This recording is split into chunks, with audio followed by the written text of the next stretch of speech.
one is ever going to pay you what your products and services are worth. No one is ever going to pay you what your products and your services are worth. They'll pay you more than that, or they'll pay you less than that based on what they think it's worth, and we control their thinking. There are two ways to sell: value-added selling and commodity selling. Commodity selling is built on the premise that all things are equal, therefore I'll just have to take whatever I can get for my product or service. Value-added selling is built on the premise that I can differentiate my product or my service. Now listen closely. I can differentiate my product or service in the customer's mind, not necessarily in reality, but certainly in the customer's mind, to the point where they will give us whatever we are asking for our product or service. The only kind of selling that I teach is value-added selling. The reason is I don't believe in commodities. I've never seen one.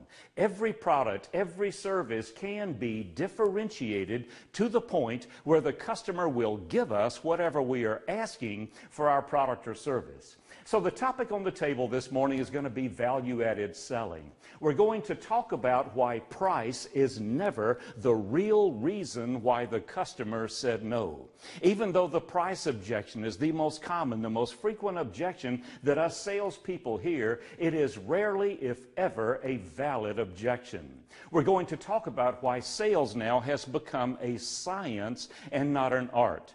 There has been more change in the world of sales in the last 8 months than there has been in the last 20 years. Tectonic changes are happening in sales, and we're going to talk about that this morning as well. And then I'm going to teach you a sales process methodology that will allow you to capitalize on your sales training, your sales experience, everything that you've learned so far, and take your sales to the next level. We're going to build all of this on what I call Chuckism number 6. Chuckism number 6 says, in the history of recorded time, no customer has ever said your price is too high and meant it. In the history of recorded time, no customer has ever said your price is too high and meant it. Even though the price objection is the most common, the most frequent objection that we hear, it is rarely, if ever, valid. So what is the customer really saying when they raise the price objection?